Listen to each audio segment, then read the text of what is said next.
বকুত সংঘটিত হৈছে এগৰাকী মহিলা নিৰুদ্দেশৰ ঘটনা। স্বামী সঞ্জীৱ বসাকে হাবাথুৰি খাইছে পত্নীক বিচাৰি। জানিব পৰা মতে তেওঁৰ নৱবিবাহিত পত্নী সংগীতা বসাকে যোৱা ৩ ছেপ্টেম্বৰৰ দিনাই ঘৰৰ পৰা ওলাই যায়। ইফালে বিগত ৭ দিনে পত্নীক বিচাৰি হাবাথুৰি খাইছে স্বামী সঞ্জীৱে। বহু বিচাৰ খোচাৰ কৰিও পত্নীৰ কোনো সম্ভেদ নোপোৱাত বকো আৰক্ষী থানাত এজাহাৰ দাখিল কৰে সঞ্জীৱে। আনহাতে স্বামীৰ অভিযোগ, পত্নী সংগীতাক ভায়েকে বকুৰ পৰা পলুৱাই নি ৰহস্যজনক কাৰণত ঘৰত লুকুৱাই ৰাখিছে। বকুৰ পৰা বিক্ৰম দাসৰ ৰিপৰ্ট, এনি ভাৰত 24।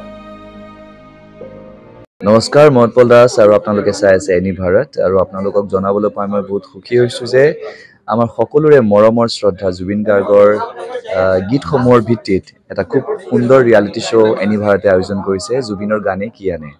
এই প্ৰথম ছিজনটোত অডিশ্যনছ আৰম্ভ হ'ব আগষ্টৰ পৰা অসমৰ বিভিন্ন জিলাত। গতিকে মই সমূহ কলাকুশলী, বিশেষকৈ যিসকল প্ৰতিভাশীল গায়ক গায়িকা আছে আমাৰ সমাজত, তেওঁলোকলৈ মই এটা আহ্বান জনাইছোঁ, তেওঁলোকে প্ৰস্তুত হওক এই ৰিয়েলিটি শ্ব'ৰ বাবে। আৰু তাৰিখটো হৈছে 15 আগষ্ট 2024 চন। এনি ভাৰতৰ অডিশ্যন, জুবিনৰ গানে কি আনে।